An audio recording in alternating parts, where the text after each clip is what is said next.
Alenka is Principal Research Associate at ZSA Satsu Institute of Philosophy. She's also professor in the postgraduate school of the same institute and a professor at the EGS European Graduate School.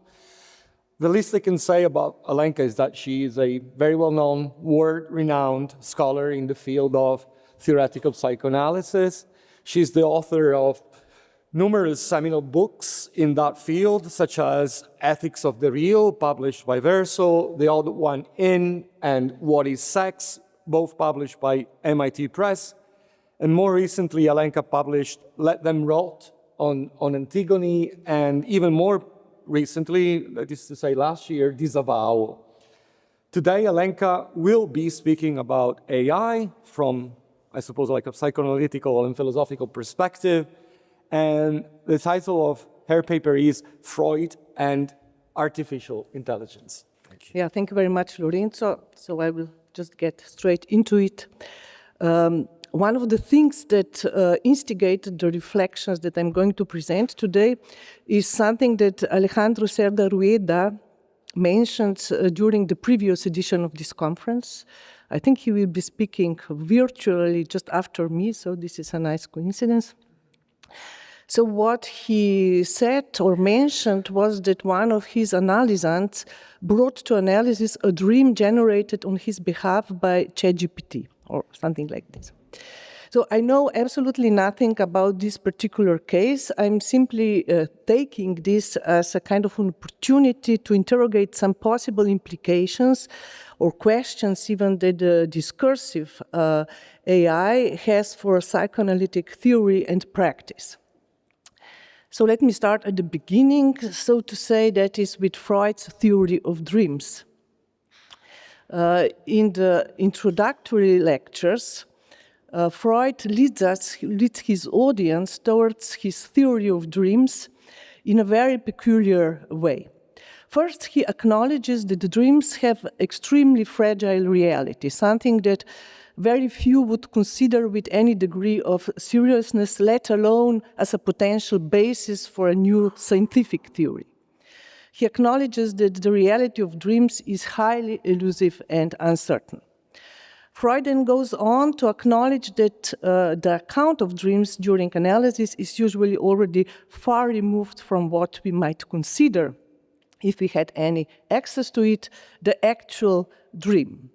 First, there is the question of memory, and then there is the question of how the dream is recounted. The account can be highly inaccurate, possibly adding elements that were not there in the dream or omitting those that were there. So if the dream itself is the first distortion, its memory represents an additional distortion, and its verbal account yet another. And yet, all we have to work with in analysis is this account. So Freud insists actually that this doesn't really matter and isn't something we should be concerned about. He literally says, don't worry about the distortions in the account of the dream. The dream itself is already a distortion. You might as well start with the account. And then when it comes to understanding and interpreting dreams, things don't get any better. As analysts, he says, we have nothing at our disposal to interpret or understand a dream, no privileged knowledge and no interpretative key. Traumdeutung is not about some pre-established symbolism of dreams. So we hear an account and we have no idea what it might mean.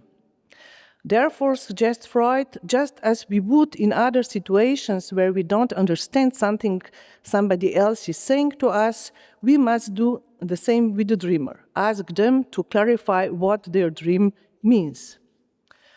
But again, a new uncertainty or disappointment. They will say that they don't know and have absolutely no idea what it means. Freud then insists, trust me, they do know, only, this is a quote, they don't know that they know. And for that reason, they think that they don't know. But again, uncertainty persists. How then are we supposed to arrive at what they don't even know that they know? What method can lead us there?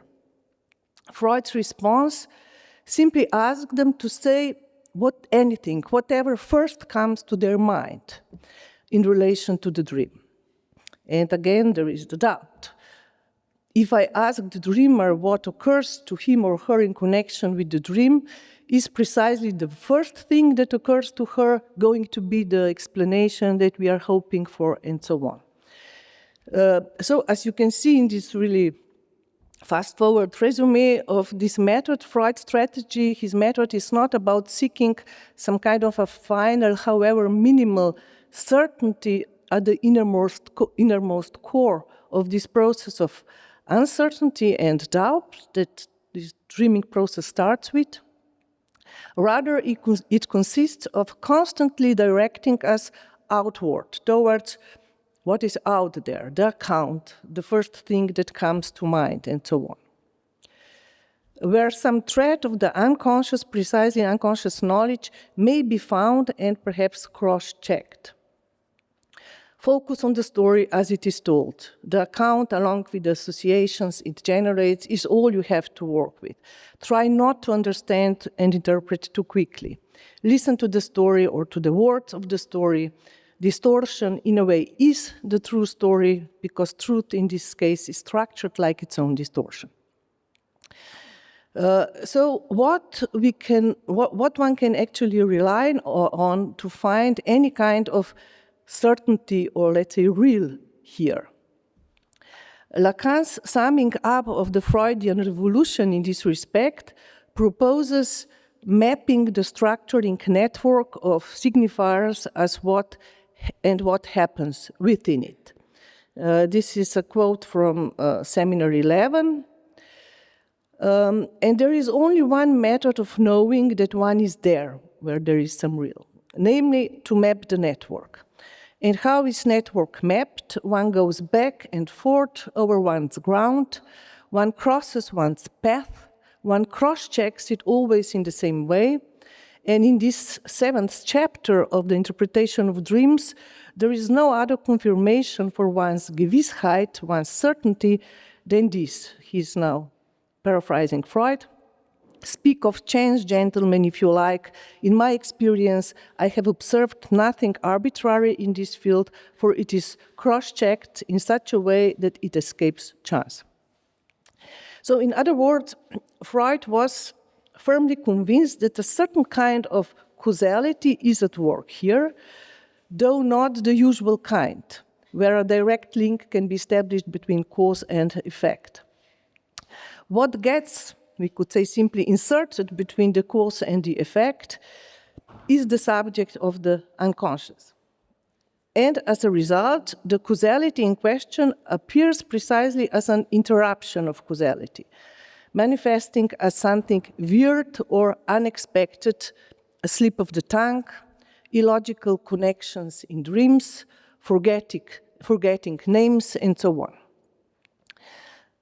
So Freud's argument is that these phenomena are obviously not merely physiological in origin, rather they may point to another form of causality at work, one that can only be discerned based on precisely speaking about dreams, but also other things, listening to that speech and to what keeps reoccurring in it, going back and forth over the network laid out in this way, cross-checking and mapping it.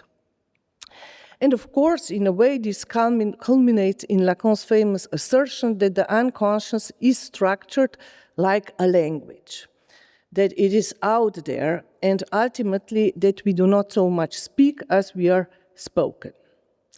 All this is more than well known, but I think it gets a kind of a new and perhaps unexpected twist with the spectacular rise precisely of the discursive artificial intelligence based on big language models.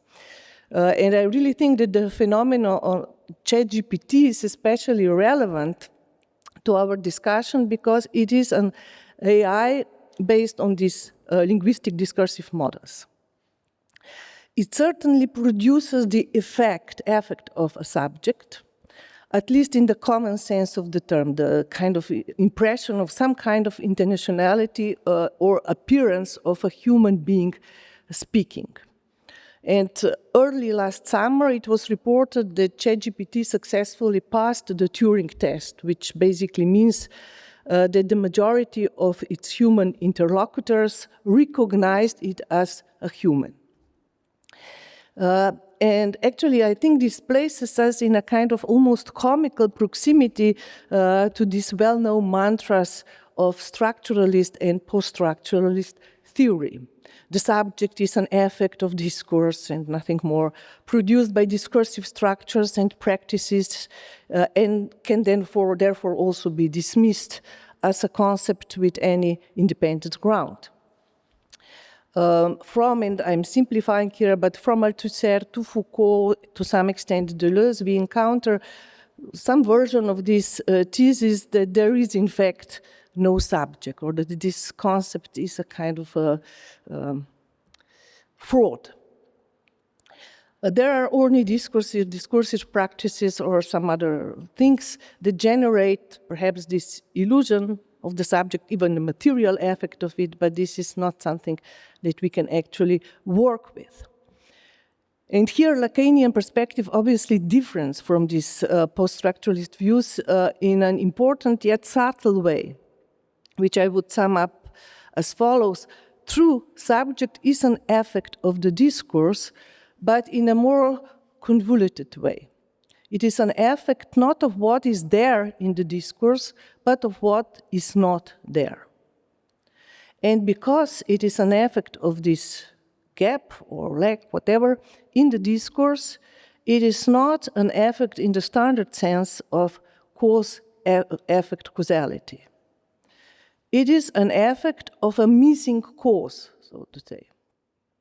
And this implies this paradoxical circularity that is at stake, I think, in the Lacanian notion of the subject. A kind of peculiar materialist self-positing, described, for instance, by Zizek as follows, as an example: a subject endeavors to adequately represent itself, this representation fails, and the subject is the result of this failure.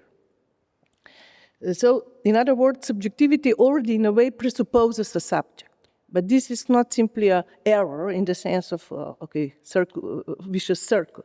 Subject, in a way, presupposes itself. But it only becomes subject through this circuit. The negativity of or in the structure becomes subject through the movement that takes this form of, call it reflexivity or something like this. And causality splits and starts running in both directions or in opposite directions, so to say.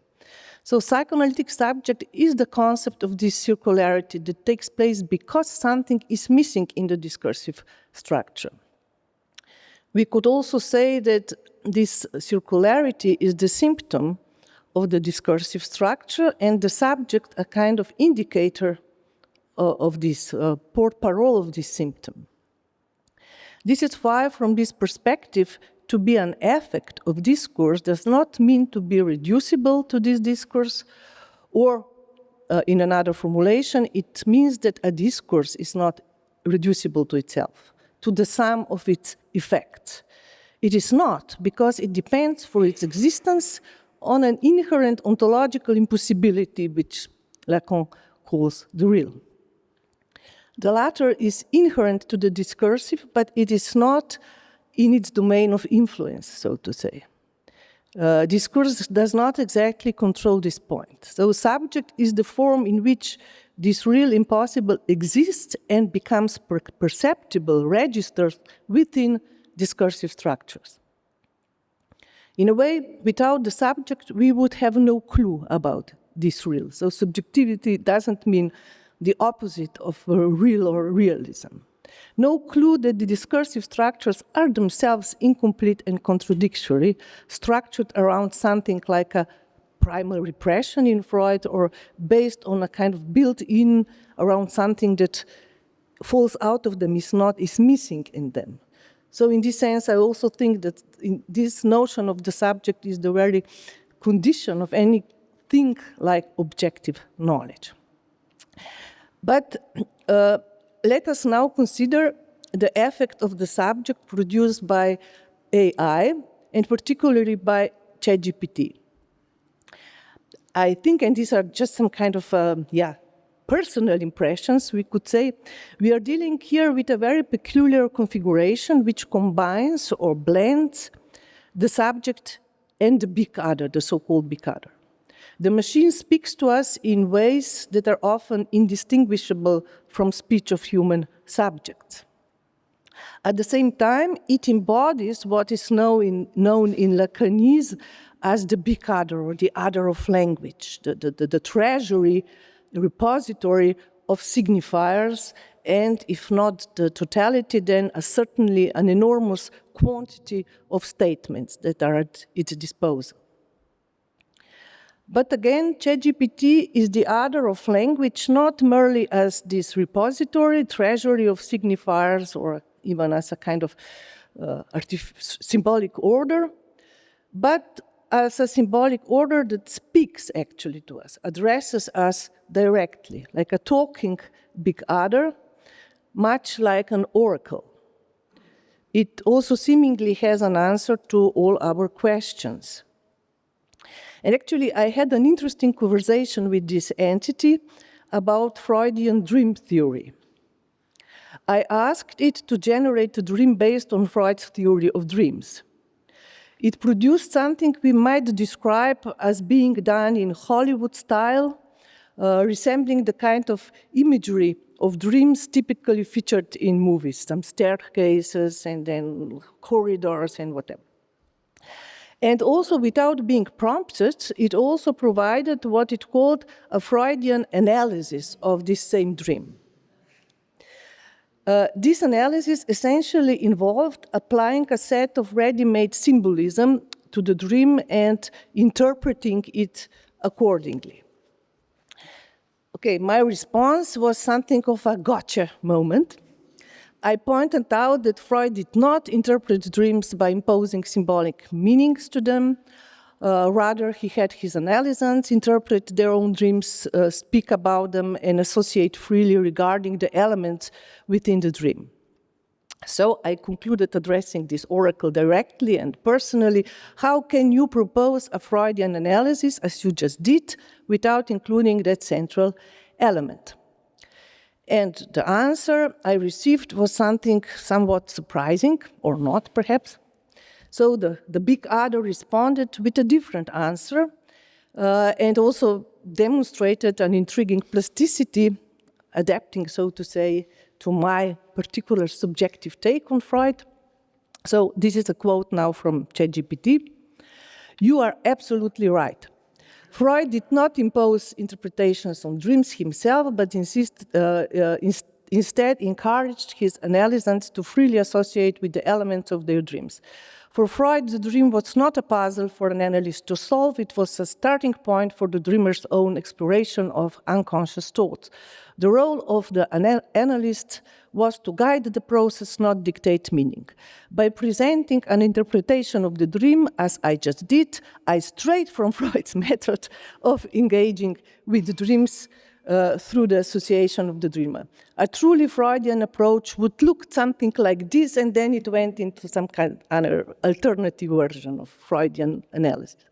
Anyway, obviously what appears, and I was kind of stricken by this conversation, obviously what appears to be a conversation, an answer to my question is not, and Aleš was talking about this here, we overlap.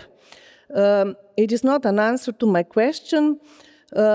It actually, I think, comes quite close to what we could call a highly structured form of free associations. Perhaps not so free, but which associations are exactly free.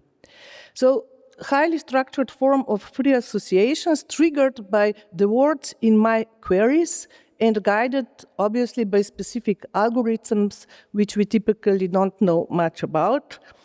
But I'm leaving this aside.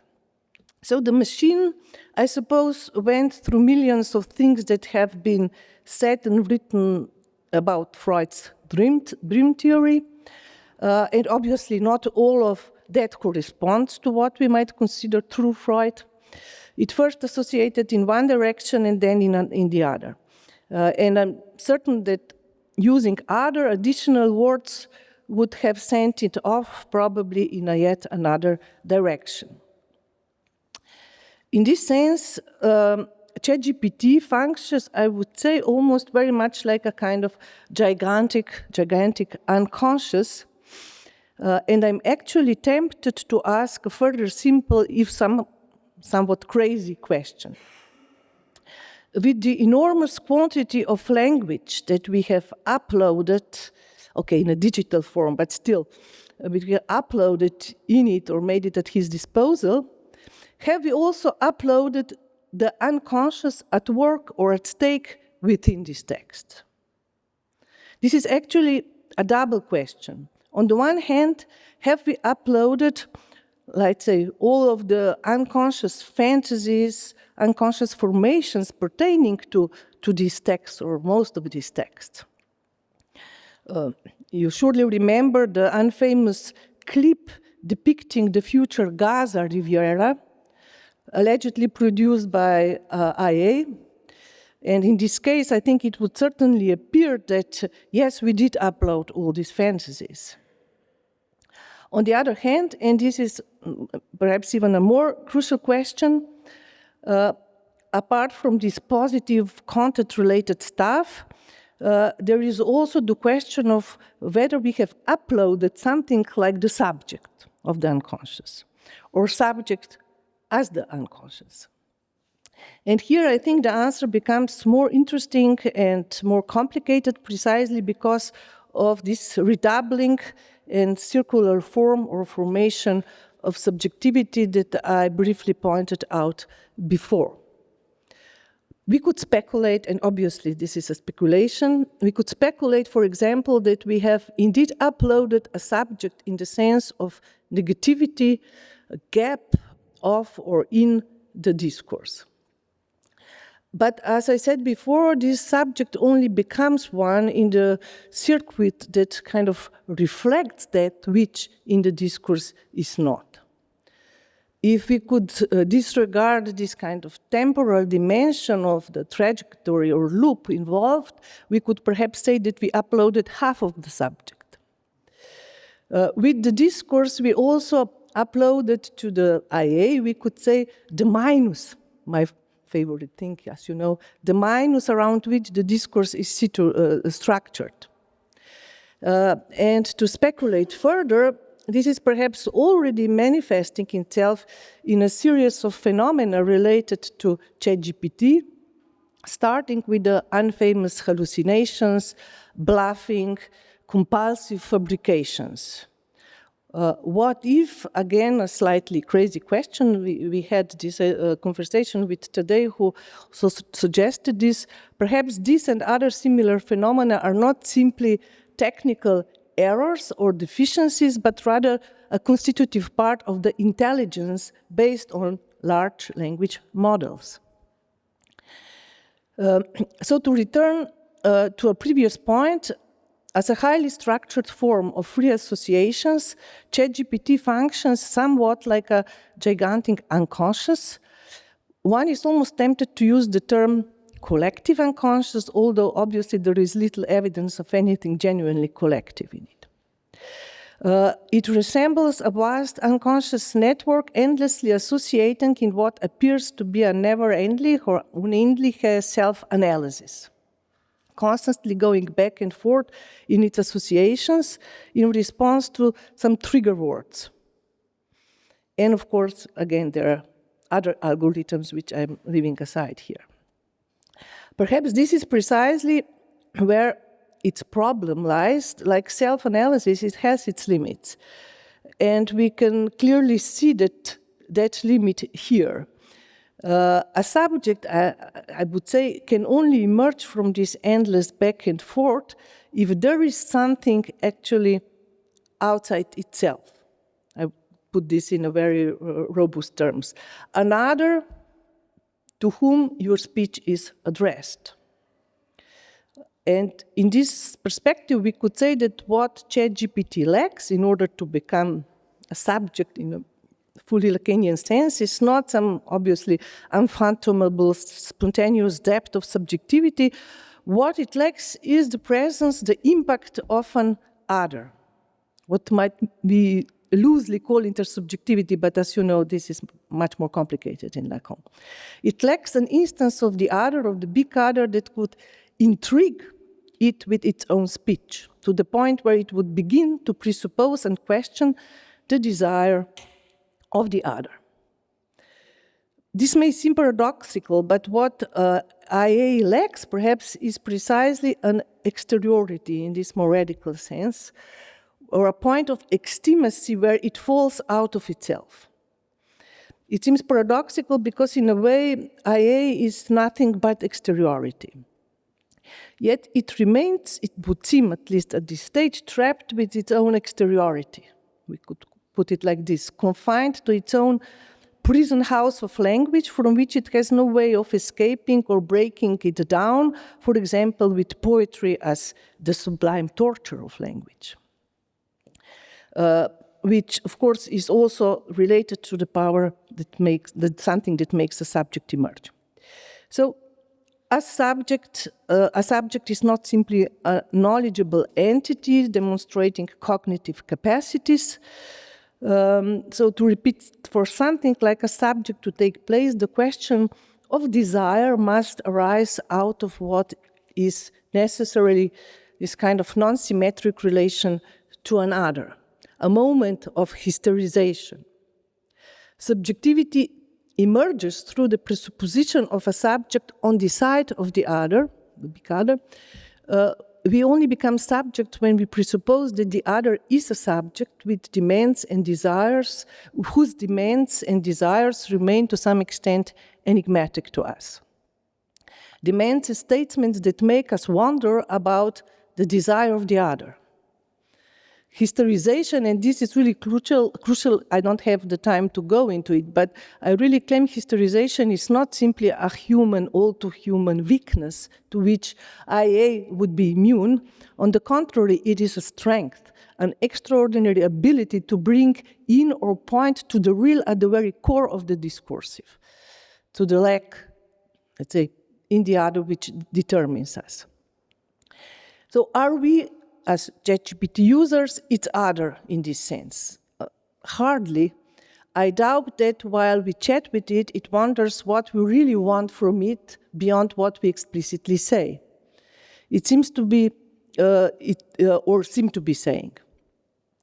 Of course, we, on the other hand, do wonder constantly what it really knows, how it functions, what kind of algorithms drive it, and what kind of danger or blessing it might bring into the world. So, the relation to a certain impasse or enigma of the other, what does the other really want? What is being said beyond the explicit words? What am I for the other? And so on, seem to be absent from this IA intelligence. And since this kind of possible hysterization or perplexed interrogation is one of the primary characteristics of subjectivity, we could say that in this sense, at least, IA does not seem to qualify. And the legitimate question would thus be to ask, can this externalized unconscious, which at the same time lacks any excentral, let's say, externalized point of its own questioning, can it produce a dialectical movement through which subjectivity, dialectical movement of thought and subjectivity, one that is not entirely bound by why not, let's say, our unconscious and its determinations.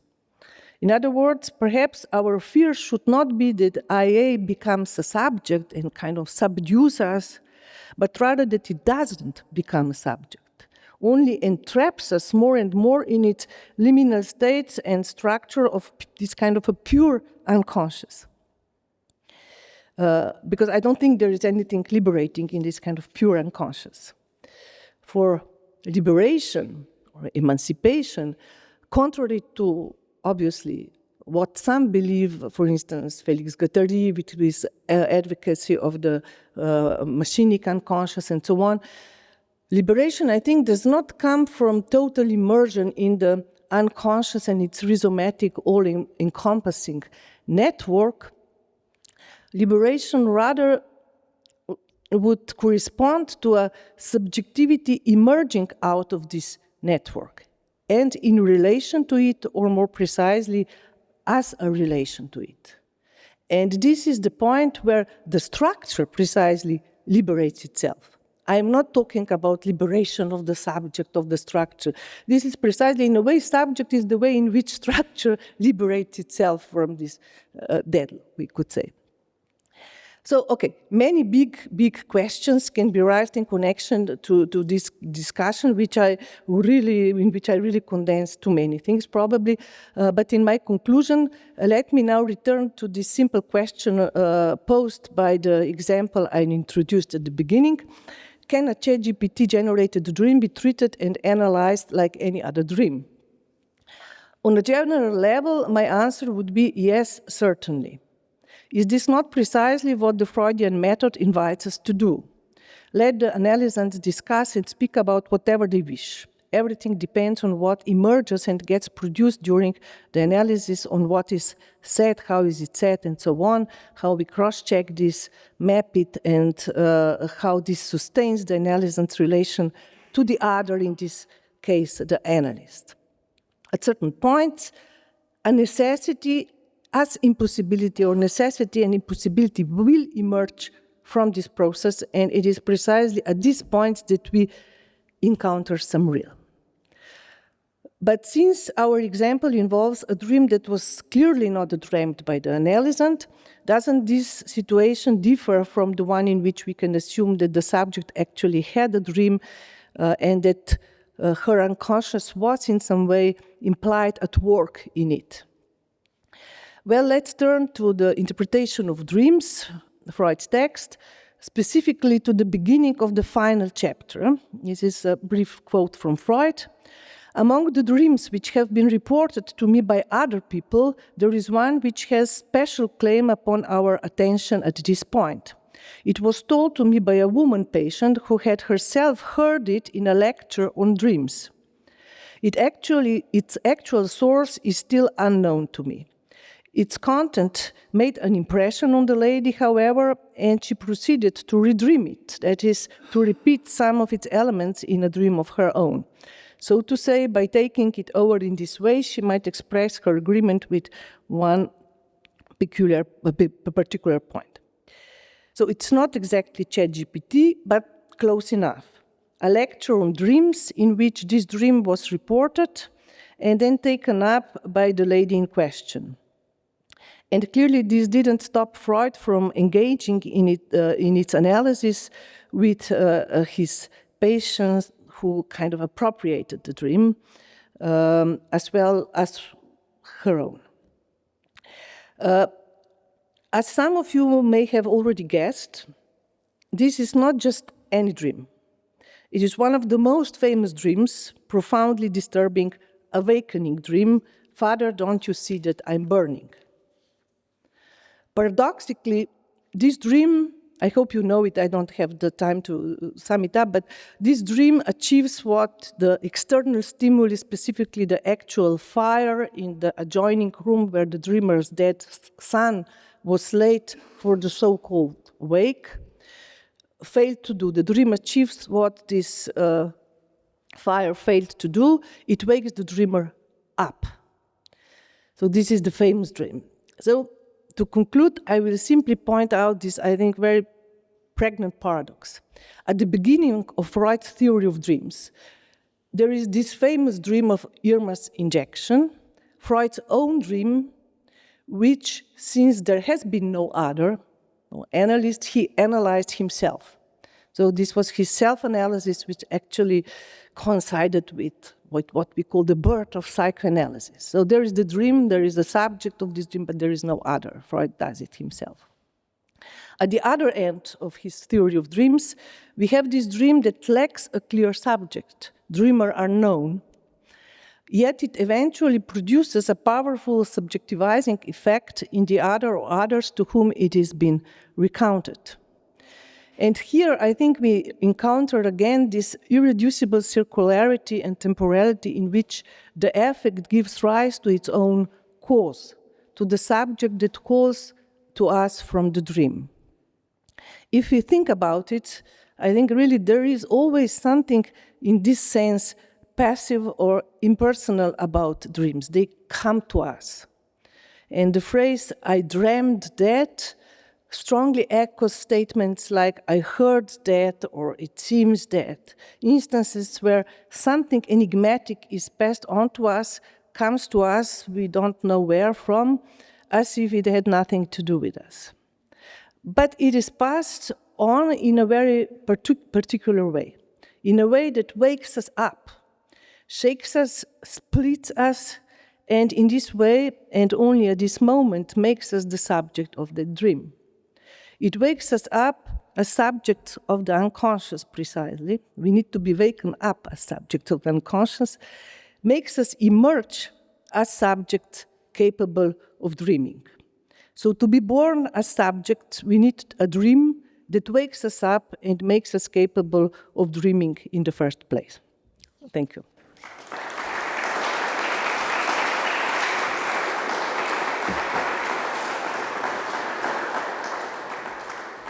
Thank you, Alenka. Yes, let's start with the questions, Boštjan.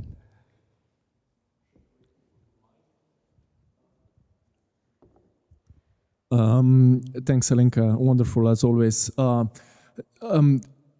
This is just a remark. I don't know whether it's a question, but I very rarely used ChatGPT so far. And my basically only experiment related the question of anxiety and the affect he might feel.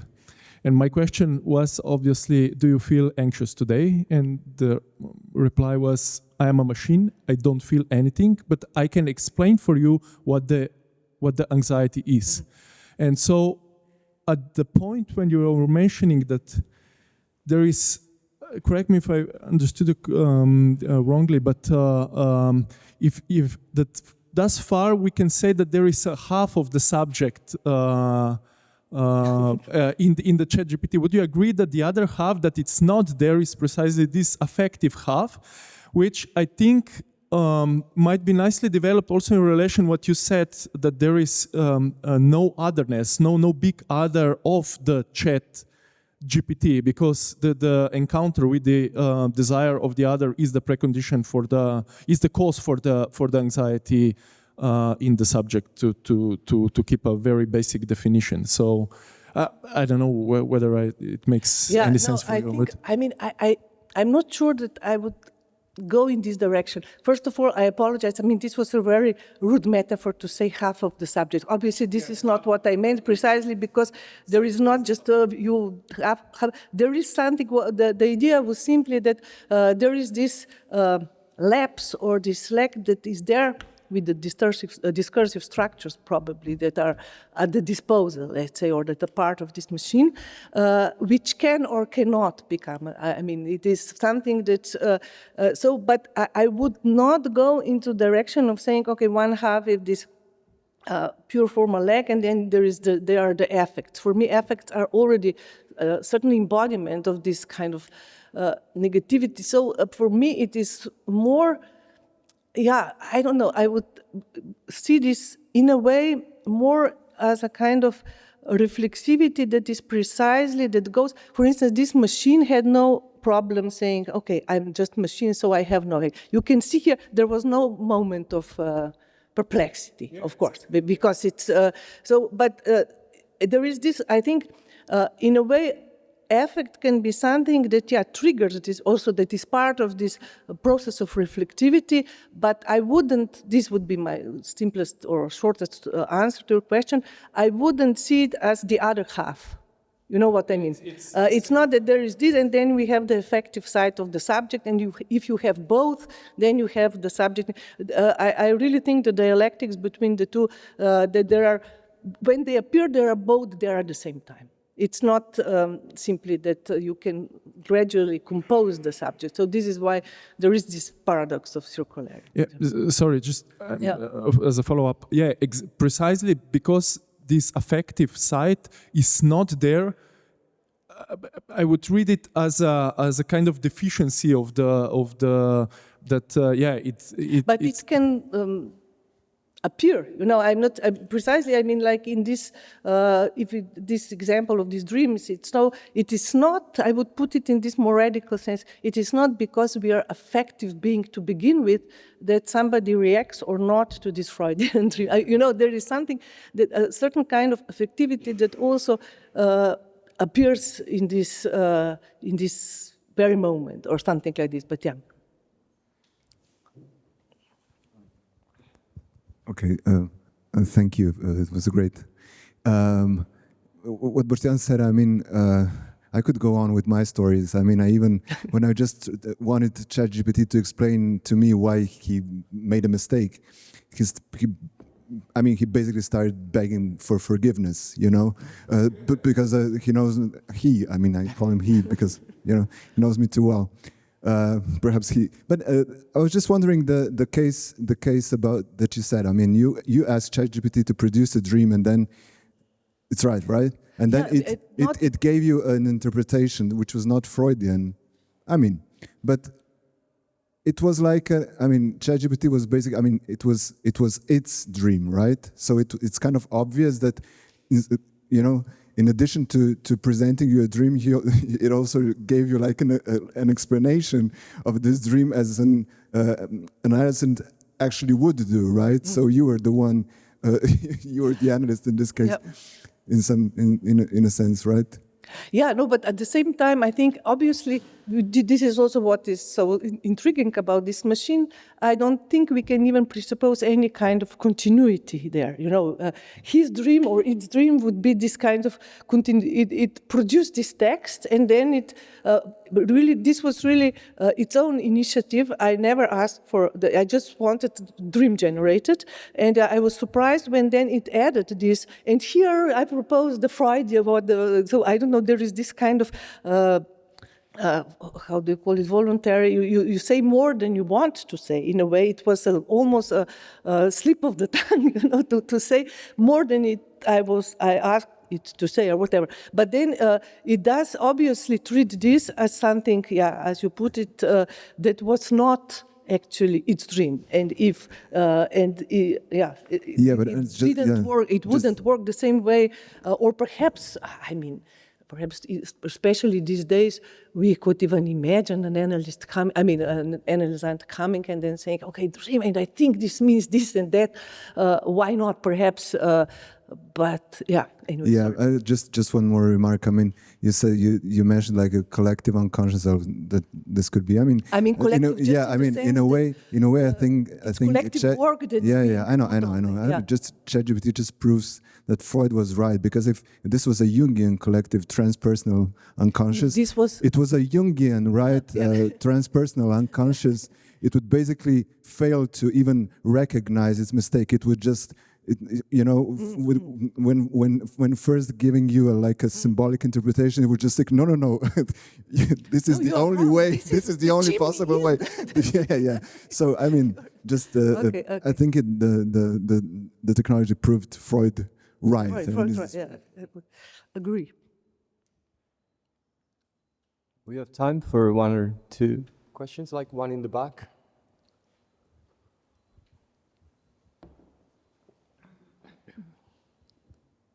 Hi, my question is maybe somewhat related to the one also that Bastian posed, but I guess the question that I have is also around the body, so to speak, of ChatGPT. Okay, yeah. I think I'm already interrupting the machine. But not less the body as the seat of affects, but the body of the signifier. In other words, that there's the way in which that the ChatGPT doesn't ever encounter itself as as a materiality at the level of the signifier that fails to signify something. So it seems like even the way in which it interpreted your response, it's, in other words, it's always in the direction of signification, and it never encounters the body, the materiality of its own signifier as such.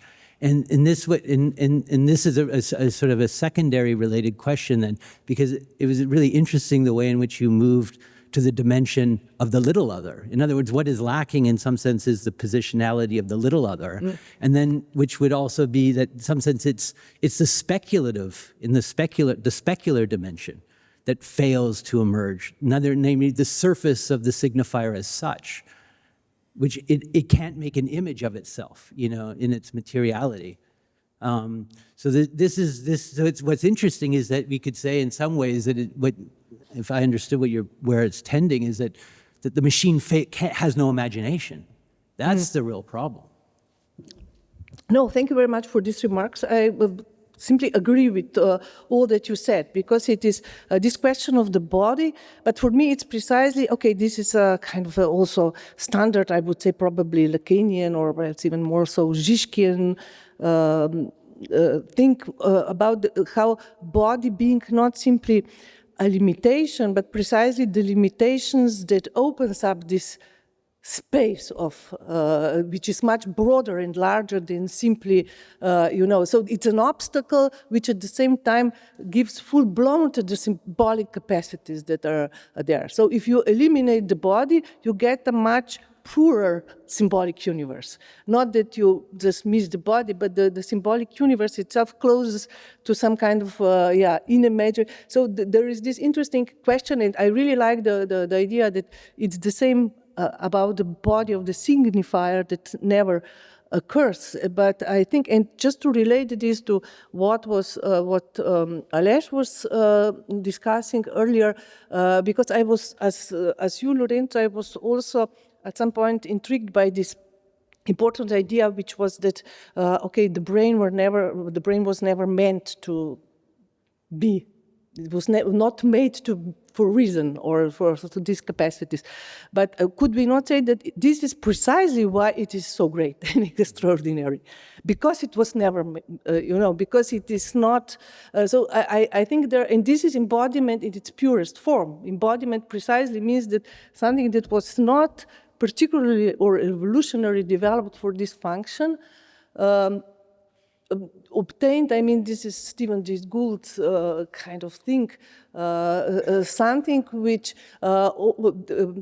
in which certain potential, this is not a word that they usually word, certain things just explode and opens up new dimensions rather than just becomes limited because it does not even live up to its function or something like this. So I think, and in this sense, I'm, as much as I am not any kind of this embodiment or this kind of a romanticism of bodies and embodiments fan, but I do think that precisely as a limitation and an obstacle, what we call the body has precisely the capacity sometimes to explode, to introduce, to make explode the symbolic universe in a way which is quite different from the one in which it is just, you just have whatever this would even mean, this kind of a pure symbolic without,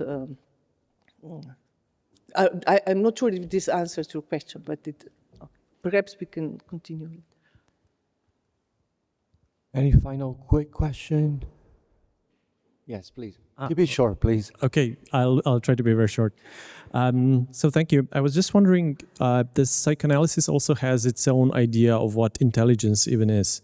The thing that that I have always found unsatisfying in things like the Turing test is that they don't really assume anything about what intelligence is. They simply say, well, if, intelligence is something, and we say that humans have it, well then, whenever humans think that something is intelligent, well then that is intelligent, and that's it. We are none the wiser as to what intelligence even is. So would you say that we have come any closer, or does psychoanalysis even attempt to answer what intelligence is? Yeah, no, thank you for the question. I really think these are two very different questions. First of all, I don't think that psychoanalysis has any pretensions to tell us what intelligence is. I really don't think this is its thing, so to say. It is not about, I mean, perhaps it is even much more, I think it was, who was talking about this last year? Adrian, I think, about the stupidity of the, I mean, it has more to say on stupidity, not in a simple pejorative way, like everybody is stupid, but there is a certain intelligence of stupidity, or this is also, so I don't think intelligence here, I don't think it has a certain theory of intelligence. It has theory of the unconscious intelligence in the sense of unconscious knowledge. This, and how it operates precisely in some kind of interspace, which is not simply there as something that you can directly recognize as such, but you can always only kind of relate to it or read it in other things. But I think the Turing test, and this is not even, I mean, people are not asked, is this intelligent being? They're asked whether they are interacting with a human or a machine. And of course, this took some time, not so long finally, but because they had to program in the machine. I mean, this was done with lots of tricks. They program in the machine some hesitations, you know, how it clearly imitates how people react when they are in this kind of conversations. And it's simply based on the fact that you ask them, and more than half says, okay, this was human being, and this there was the machine. I say it passed the test. I don't think this has any particular significance in terms of psychoanalytic theory of the subject, but it has the significance perhaps in the sense of what I call the affect of the subject, that we kind of, because even if we interact with an appearance of the subject, this is still something. It is not simply, you know, you say, okay, and then you interact with it. But it would be perhaps also an interesting question to ask what happens. I'm sure they've done it. But if they connect the two machines and ask them, is the other machine or is it human being, what would the result there be? But I think intelligence, and this is something which I found really intriguing in Ales's research, which starts from this other questioning, which perhaps is more philosophical, which is what exactly, how one defines intelligence and what it is to begin with, and which is, I guess, another question which is approached in psychoanalysis from a very side angle. It is approached, but it is not never directly asking it. What it is not even, I don't think it's even a question in this sense. Thank you. Thank you, Alenka. Thank you very much.